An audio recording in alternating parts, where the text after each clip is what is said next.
د تورخم لار تر یو میاشتني ځنډ وروسته نن د افغان راستنېدونکو کورنیو پر مخ پرانیستل شوه. مسؤلین وایي عمري کمپ کې ټولې کمیټې فعالې دي او د راستنېدونکو کډوالو پروسه به په منظم شکل مخته یوړل شي. د ننګرهار مرستیال والي د پچیرګام ولسوالۍ قومي مخورو ستونزې واورېدې. د ننګرهار مرستیال والي مولوي غلام رحمان حیدري د خپل کار په دفتر کې د پچیرګام ولسوالۍ د پنګزیو سیمې قومي مخورو ستونزې او غوښتنې د حل په موخه واورېدې.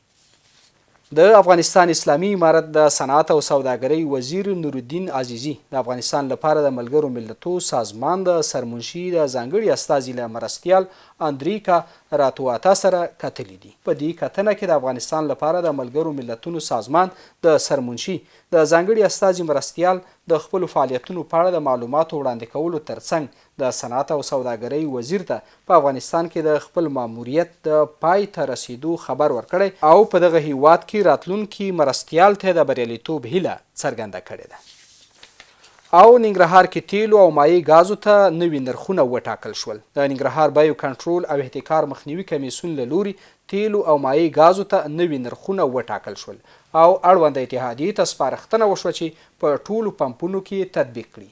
د دې نرخنامې له مخې 92 پټرول 1 لیټر په 15 ډیزل 1 لیټر په 6 او مایع ګاز فی کیلو په 350 افغانۍ پلورل کیږي.